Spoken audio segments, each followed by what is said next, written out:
Good morning আমদুল্লা family. সকাল সকাল ব্লগটা রান্নাঘর থেকে আবার স্টার্ট করছি। মেনু তো সময় রান্না করে নিয়েছে আজকে। আর এখন আমি করবো শুধু বোয়াল মাছ আর এই মাংসটা। এখন ঘড়িতে বাজে 1:10। আমার স্নান টান কমপ্লিট। ঘুম থেকে আজকে উঠতে দেরি হয়ে গেছে।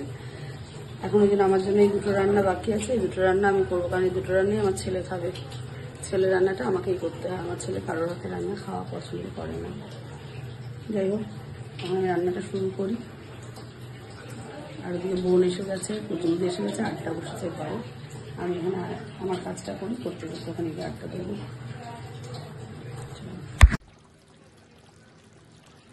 মাংস আর আলু ফুটছে, ঝোল আলু ফুটছে। একবার কেমন করিস মাথাটাকে নিয়ে বল না। ভাও খায় বেশি, বল কর মাথাটা কেমন। তুমি এটা ছাড়বা না। ছাড়ছি না, বল।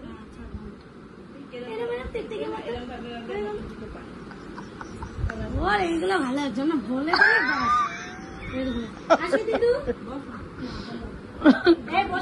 আড্ডা চলছে, আড্ডা।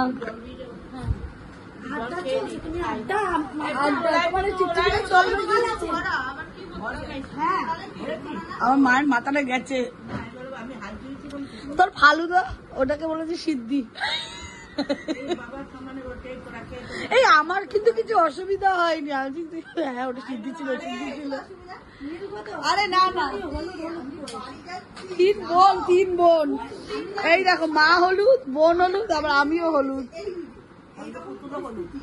হ্যাঁ, সোমা ও সবজি আমাদের মিলটা দেয়। মা হলুদ, বোন হলুদ, আমি। মাছটা কমপ্লিট হয়ে গেছে, ভালোই গন্ধ। মাছটাও কমপ্লিট হয়ে গেছে। এখানে ইঞ্জিনিয়ার এসে ফ্যান ঠিক করছে, তাই।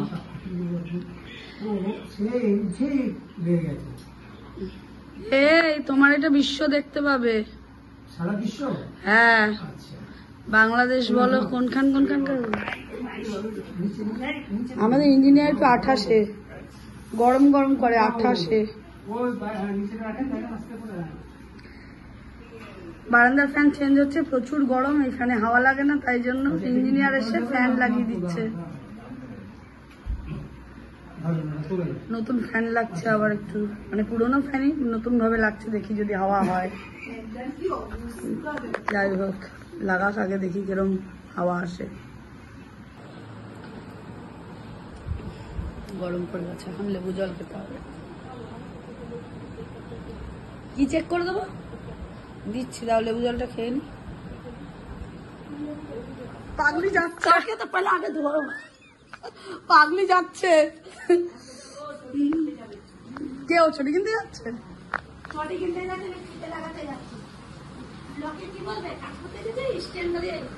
স্ট্যান্ডারে মেশিন গেছে খারাপ হয়ে মনে হচ্ছে। এবার পাওয়ার স্টার্ট দি, দেখি।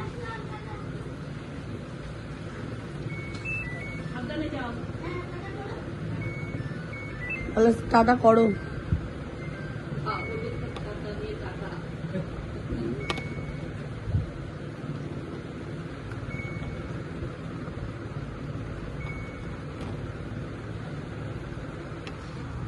এই মহা ঝামেলা, একটা করে হচ্ছে। আরে হচ্ছে মানে হচ্ছেই না, এখন জল বেরোচ্ছে। দাঁড়া, মেশিনে জামা কাপড় ঢোকানো হয়ে গেছে, তারপরে মেশিন নোংরা হয়ে বন্ধ হয়ে গেছে। মেশিনের অবস্থা খুব খারাপ। দাও ভিডিও।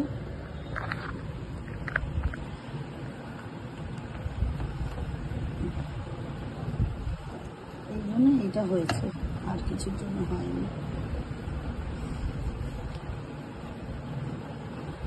তুমি বলছো না ড্রেন দিয়ে কেন বার করালাম? যদি বার না করতাম না মা, তাহলে পরে আরো মা হাই করতে লাগে। মা এখন বসে বসে ব্লগ দেখছে।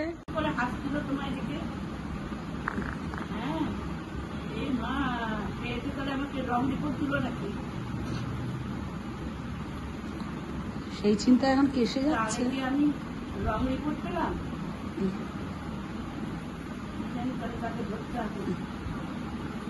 যাই, ফুচকা খেতে যাচ্ছি।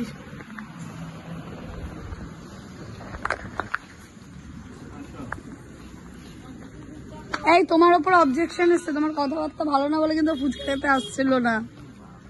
সুন্দর করে আমাদের সঙ্গে কথা বলবে। ওই না ফুচকা, তার আবার ভাও। আমরা 40 টাকা খরচা করে ফুচকা খেতে যেতে পারি, জানো তো? সাড়ে সর্বনাশ। যাই হোক, কিন্তু কেন খাবো না কেন? কথাবার্তা ভালো না হলে আমি কোথাও যাই না খেতে। খুব খারাপ হয়ে গেছে, তুমি জানো না। ও একটা ফুচকা যদি এমনি দেয় না, সেইটারে বলবে কি 1 টাকা বেশি দাও। এই চলে। এখন ফুচকা খেয়ে নি, তারপরে ফুচকা করে খাওয়ার সঙ্গে ঝগড়া করে নি, তারপরে ঠিক আছে চলো।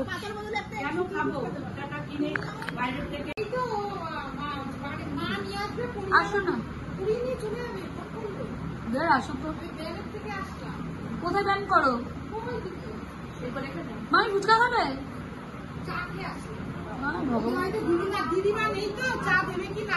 মামি এসছে এখন গল্প করতে, মায়ের সাথে দেখা করতে। নেমে গেলে কিছু খাওয়া যায় না। ও আস্তে আস্তে আস্তে। এদিকে আমাদের মেশিনে এখন আবার অফ হয়ে যাচ্ছে মেশিন, বারবার কেন বুঝতে পারছি না। এদিকে আমার মায়ের গান শুরু হয়েছে, কি আর বলবে। হাজবেন্ড এখন অন্য জায়গায় গিয়ে কোন মেয়ের হাসি শুনেছে।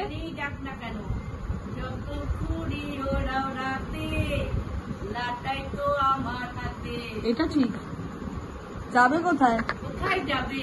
পেপার গুলোই তো সব কাজ দেয়। 42 বছরে যখন কোথাও যায়নি, আর কোথাও যাওয়ার পথ নেই। দেখেছো ডায়লগ, দেখেছো ডায়লগ দিতে পারে ব্যানার্জি ফ্যামিলি না। এরা ডায়লগে আর ব্ল্যাকমেল করে করে জীবন কাটিয়ে দিতে পারে রে।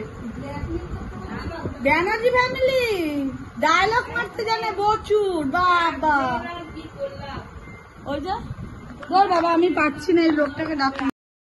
হঠাৎ করে দিদাকে আবার হসপিটালে নিয়ে যাওয়া হলো রাত্রিবেলা, কারণ কি দিদার শরীরটা বিশাল খারাপ হয়েছে। ব্লগটা আবার কালকেই কন্টিনিউ করছি।